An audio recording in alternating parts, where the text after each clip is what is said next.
What is going on, guys? It is me, Lone, here with some gaming news for you.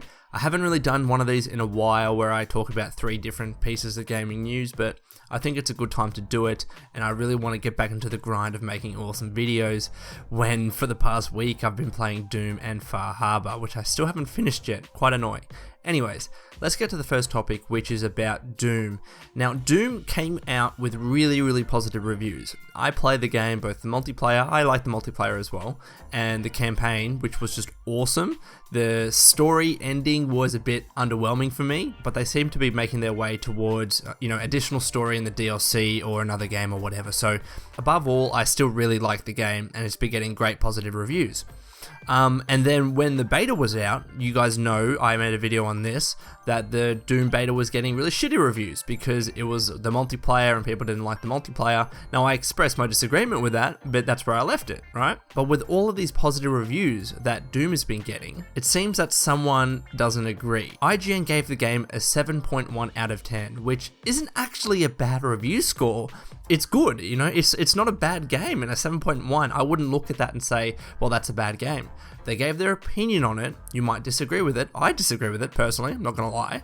But someone actually uploaded a change.org petition to remove IGN's review score of Doom from Metacritic. So let's hear this person out.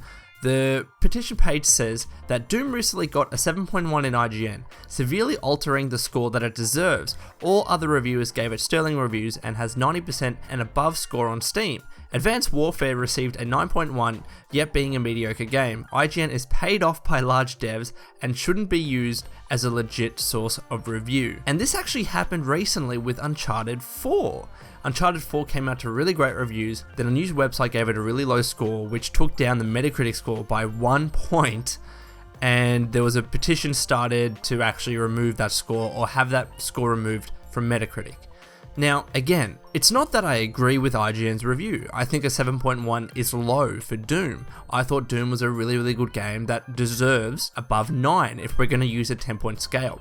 I don't like giving a game a score, but if we're going to be using that as a measuring stick, then I would give it an 8 or a 9 at the very least, right? But just because I think that, and just because I disagree with what IGN said, they're entitled to their opinion. A review score, as objective as people would like to think that they are, they're not objective. There's always going to be an aspect of subjectivity to every single review. Everyone has their own inherent biases, everyone has their own opinions, but what we don't do is say, no, your opinion's wrong, I'm going to have your score removed from Metacritic, or start a petition to do so. Honestly, it's just a silly thing to do, because gamers do like to complain a lot about censorship.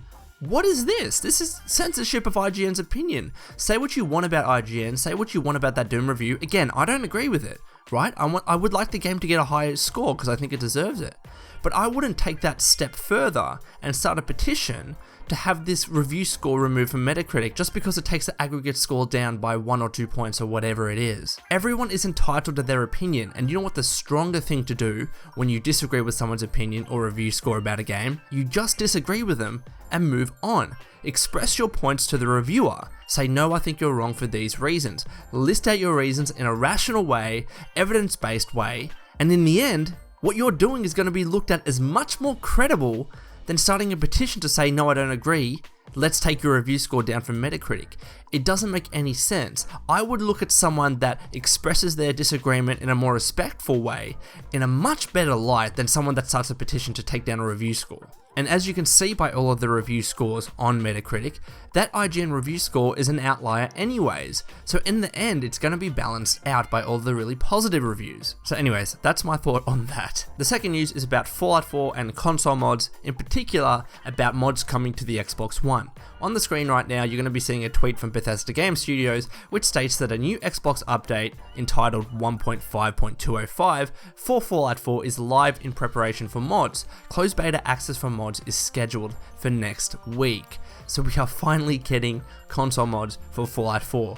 Yes, it's just Xbox One. Yes, it's just a closed beta, but this is finally the time that we're going to be getting one of the most hyped up and exciting aspects of Fallout 4. Yes, they've had games in the past that have have had console mods. I think Unreal Tournament is an example of that, I'm not too sure, but nevertheless, it's still really exciting, and I'm excited for all of you console players that are going to be able to experience mods potentially for the first time. It's one of the most important aspects of Fallout, and let alone Bethesda games such as Elder Scrolls on the PC, and the fact that you're all going to be able to enjoy it is just making me really happy and excited for you. Rest assured, I'm definitely going to try and make videos for console mods on the Xbox One. I don't have the closed beta access, of course, but as soon as the open beta or even just the full release of console mods on Xbox One is released, I will make videos for you, and all of you console players can start to enjoy mods. And the last piece of news is not technically gaming news, it's a bit of a cop-out, but nevertheless I wanted to address it. So on Twitter I've been talking about a huge collaboration that I'm personally planning with a bunch of different Fallout and Bethesda themed or centric YouTubers. As of yet, I'm not going to name exactly who they are, but rest assured many of the popular Bethesda and Fallout YouTubers that you follow are probably going to be involved in this collab. So far we have 9 really great YouTubers confirmed to be involved in this collab, hopefully more in the near future as well, but essentially it's going to be 7 videos spaced out the week preceding Bethesda's E3 conference. So if you can draw the connection there is going to be a relation between what we're doing for that collab and those 7 videos and Bethesda's E3 conference. I hope you guys are really excited for it. It's still in the planning stages right now. I'm waiting for all of those guys to get me back their files for the collaboration, but as soon as I'm ready to talk about it in more detail, and as soon as I have all those files and have edited the videos, I'll be screaming at the top of my fucking lungs because it's so exciting. I love it when the Fallout and Bethesda community can come together like this and collab. I think collaboration is so exciting and so important for our community, and it's something that I did last year when I was at EB Expo in Australia. Bethesda actually asked me to give a presentation at EB Expo about Fallout history, and in preparing that presentation I actually collaborated with a lot of different YouTubers such as Gopher, Shoddycast, Maddie, True Nerd, Alchess Breach, and Open World Games. So I'm really excited to do another big collaboration again, and it's including even more great Bethesda and Fallout themed or centric YouTubers. So I hope you guys are excited about it. If you want to keep tabs on all of that news,